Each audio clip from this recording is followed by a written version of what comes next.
का जो अपमान कर रहे सीजे साहब, इन मामलों को लेकर जूता फेंक देना क्या दर्शाता है? और सबसे बड़ी बात, उन पर कार्रवाई नहीं हुई अभी तक।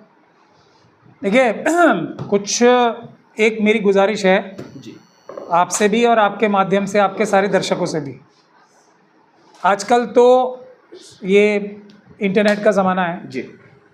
कोई अगर अपने आप को वकील कहता है तो अगर उसको सर्च किया जाए उसके नाम को, तो उसके नाम से कितने उतने फैसले किए हैं, कितने केस वो लड़ा है, तो वो आज सारा डिटेल्स आ जाता है। जी।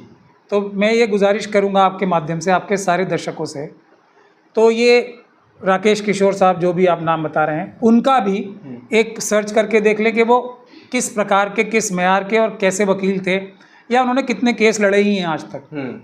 एक तो ये काम कर लें। अब दूसरी बात ये है कि आपने कहा कि कौन उनका संरक्षण कर रहा है। जी। संरक्षण कौन करता है?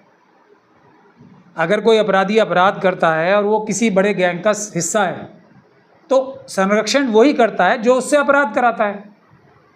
और कोई क्यों संरक्षण करेगा उसका? जी। तो जो गैंग के लीडर्स होंगे, उसके गैंग के लीडर्स वही संरक्षण करेंगे। उन्होंने ही वो अपराध कराया है, उन्होंने ही सारी प्लानिंग की थी, उन्होंने ही सारी एग्जीक्यूट की थी। और इस व्यक्ति को, क्योंकि देखिए आरएसएस और बीजेपी के लोग आमतौर पे ऐसा देखा गया है, और अभी जब से ये केरल के एक बच्चे ने आत्महत्या की है जी। उसके बाद से तो बहुत सारी बातें खुल के सामने आ रही हैं, जो बातें सब लोग वैसे तो जानते थे लेकिन बोलते नहीं थे शिष्टाचारवश। लेकिन अब किस प्रकार के, और आमतौर पे आरएसएस और बीजेपी के लोग डरपोक भी बहुत होते हैं, बहादुरी तो उनको छू के भी नहीं गई होती। ये आज़ादी से पहले का उनका सारा जो इतिहास है, जो उनके सबसे बड़े बड़े वीर हैं, उनका भी क्या क्या बहादुरी से लेना देना रहा है या नहीं, वो साफ है। तो जब तक इस व्यक्ति को बार बार बहुत ऊंचे लेवल से ये नहीं समझाया गया होगा कि हम आपका कुछ भी नहीं बिगड़ने देंगे, हम आपको कुछ आंच भी नहीं आने देंगे, तब तक तो वो हिम्मत नहीं कर पाया होगा ना। तो ये बुनियादी बात है। और उसके बाद जो वादे उनके गैंग लीडर्स ने किए थे उस पर पूरे भी उतरे वो, और वो पूरे इसलिए उतरे क्योंकि उन्हें ये कार्य और भी आगे बढ़ाने हैं। ये भारत के संविधान, भारत देश के ऊपर हमला है, इसको जूता मत मानिए आप। भारत, देखिए अभी उसका मैं एक एग्जाम्पल देता हूँ कि ये आतंकवाद की घटना कैसे है। मैं बार बार इस बात को कह रहा हूँ कि ये आतंकवाद की घटना है, भारत सरकार के खिलाफ बगावत की घटना है ये। कैसे? उसका अभी एक छोटा सा उदाहरण 1-2 साल पहले हुआ था। एक धुएं का एक उपकरण पार्लियामेंट के अंदर फेंका गया था। कौन से मुकदमे लगे थे उन पे? आतंकवाद के। और अब जाके बड़ी मुश्किल से जमानत हुई है।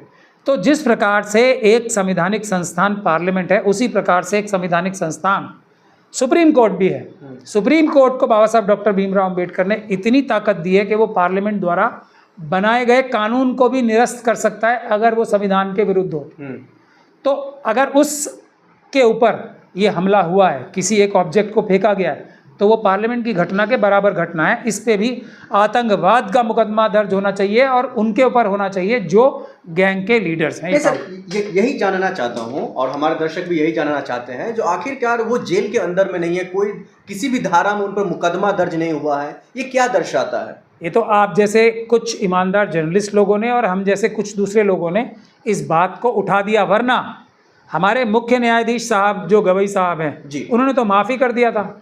हालांकि माफ़ करने की उनको कोई ताकत नहीं है। जूता तक वापस बोले थे, कर दो इनको, कर दिया वापस जी। लेकिन पुलिस ने एफआईआर दर्ज क्यों नहीं की, ये सबसे बड़ा मुद्दा है। और गवई साहब को हालांकि कोई ताकत नहीं है उसको माफ़ कर देने की। उनको अगर माफ़ करने की ताकत है तो वो एक जजमेंट या ऑर्डर पास करने के बाद है। चीफ जस्टिस साहब को कोई ताकत नहीं है एडमिनिस्ट्रेटिव कि वो पुलिस अधिकारियों को कोई भी निर्देश इस प्रकार का दे सकें या अपने स्टाफ से या अपने अधिकारियों से दिलवा सकें। और इस काम की ताकत किसके पास है? वो हमारे परम आदरणीय अमित शाह साहब के पास है, क्योंकि वो एडमिनिस्ट्रेटिव हेड हैं दिल्ली पुलिस के। तो ये एफआईआर रुकवाई किसी ने, तो अमित शाह साहब ने रुकवाई। ये पहला सबूत है आरएसएस और बीजेपी के शामिल होने का। उसके बाद जो 32 के 32 दूसरे 33 जजेस जो दूसरे हैं, उनमें से भी किसी ने कार्रवाई नहीं की। अटॉर्नी जनरल साहब की खुद की जिम्मेदारी थी, खुद की जिम्मेदारी, उन्होंने भी एक कार्रवाई नहीं की। कंटेम्प्ट की तो कार्रवाई कर सकते थे, वो तो भलाओ विकास सिंह साहब का, सुप्रीम कोर्ट बार एसोसिएशन के जो प्रेसिडेंट हैं, उनके ऊपर जो सुप्रीम कोर्ट के बाकी मेंबर्स थे उन्होंने उनसे गुजारिश की तो उन्होंने मूव की, तब जाके अटॉर्नी जनरल साहब ने परमिशन दी। तो ये बुनियादी बात है, ये भारत की संप्रभुता पे हमला था, उसके लिए सब चुप बैठे, प्रधानमंत्री चुप बैठे, ये बड़ी दुख की बात है। सर, आप आरएसएस को लेकर के लगातार टारगेट कर रहे हैं, कह रहे हैं आरएसएस जो है वो देश के लिए कितना खतरा है, देश के हित में नहीं है, देश के लिए कोई कामकाज नहीं किया है। लेकिन वहीं दूसरी तरफ आरएसएस को लेकर के जश्न मनाया जा रहा था पूरे देश में कुछ दिन पहले 100 साल होने पर। देश के प्रधानमंत्री जी उसमें शामिल, और जो है दिल्ली के मुख्यमंत्री उसमें शामिल, न जाने कई ऐसे मंत्री और कई ऐसे नेता भारतीय जनता पार्टी के शामिल है। तो फिर क्या मतलब वाकई में वो देश के लिए नहीं है, लेकिन प्रधानमंत्री जी उसके साथ हैं, संगठन के साथ? यही अगर पैमाना है कि कौन कौन सो कॉल्ड, मैं तो उन्हें जनता के नौकर मानता हूँ, चीफ मिनिस्टर साहब को भी और प्रधानमंत्री साहब को भी, MP MLA सबको, क्योंकि संविधान में बाबा साहब ने नौकरी बनाया उन्हें। तो अब अगर यही पैमाना है तो अंबानी साहब की शादी में, कि बच्चे की शादी में, तो पता नहीं कौन कौन गया था, तो वो भी बड़े आदमी हो गए। ये पैमाना है क्या? क्या क्या उनको गिफ्ट दिए गए, क्या क्या उनको वो किया गया, किस प्रकार से चले गए वहाँ पे, करोड़ों रुपए की घड़ियाँ दी गई, कि ये पैमाना है क्या? कौन कौन किस RSS के फंक्शंस में कौन कौन जा रहा है, ये पैमाना है क्या? तो अंबानी साहब तो फिर एक महात्मा हो गए, एक करप्ट बिजनेसमैन ना होकर वो एक महात्मा हो गए। जिस व्यक्ति ने कुछ चीज़ ईजाद ही नहीं की हो, कोई चीज़ डेवलप ना की हो, वो भारत का सबसे बड़ा बिजनेसमैन बने हुए हैं, तो वो तो महात्मा हो गए। तो ये मैंने एग्जांपल देके, किसी व्यक्ति को, किसी संस्थान को नापने का पैमाना ये नहीं होता है कि कौन कौन उसके यहाँ जा रहा है जी। आप गुंडे मवाली की पार्टीज में देखिए आप कितने लोग जाते हैं। एक बड़े चर्चित गुंडे रहे हैं उधर बॉम्बे के, दाऊद इब्राहिम, उनकी पार्टीज में कौन कौन जाता था? जाते थे नहीं जाते थे? तो उनका व्यक्तित्व इससे बड़ा हो गया कि उनकी पार्टी में कौन कौन जाता था? नहीं, बिल्कुल नहीं। आप कई सारे PC में ये भी कहते हैं जो RSS को पूरे देश भर में बैन कर देना चाहिए, क्यों ऐसा लग रहा है, क्यों बैन होना चाहिए? सिंपल सा लॉजिक है, बैन किस ऑर्गेनाइजेशन को होना चाहिए बताओ आप मुझे? मुझे ऐसा के हित में ना हो, मुझे ऐसा लोगों के लगता हित में ना हो। मुझे ऐसा लगता है कि सरदार पटेल साहब को आपसे मुझसे ज़्यादा बुद्धि थी जी, देश के लिए ज़्यादा प्यार भी था, और वो बहुत समझदार व्यक्ति भी थे और बहुत संयमित व्यक्ति थे। जब सरदार पटेल साहब को RSS को बैन करना पड़ा तो मुझे और आपको ज़्यादा बुद्धि है उनसे, करना पड़ा ना करना पड़ा, तो ज़्यादा बुद्धि क्यों लगानी है इसमें? सरदार पटेल साहब की बुद्धि उधार ले लेते हैं हम कुछ। अब सरदार पटेल साहब को धोखा देके, अब मैं कह रहा हूँ कि आज भी क्यों बैन होना चाहिए। सरदार पटेल साहब ने ही वो बैन हटाया भी था, मगर कैसे हटाया था? उनसे ये जाके रिक्वेस्ट की, ये लिखित में दिया कि आज के बाद हम किसी भी राजनीतिक गतिविधि में हिस्सा नहीं लेंगे, यही बात थी। तब इस बात को मानकर सरदार पटेल साहब ने बैन हटाया।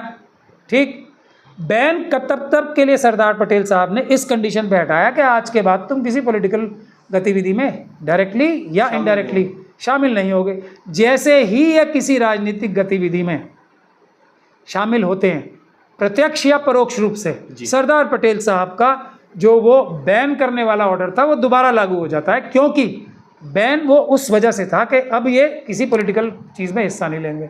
तो अब आपको और मुझे सरदार पटेल से ज़्यादा दिमाग लगाना चाहिए या नहीं लगाना चाहिए, ये मैं आप पे छोड़ता हूँ और आपके दर्शकों पे छोड़ता हूँ।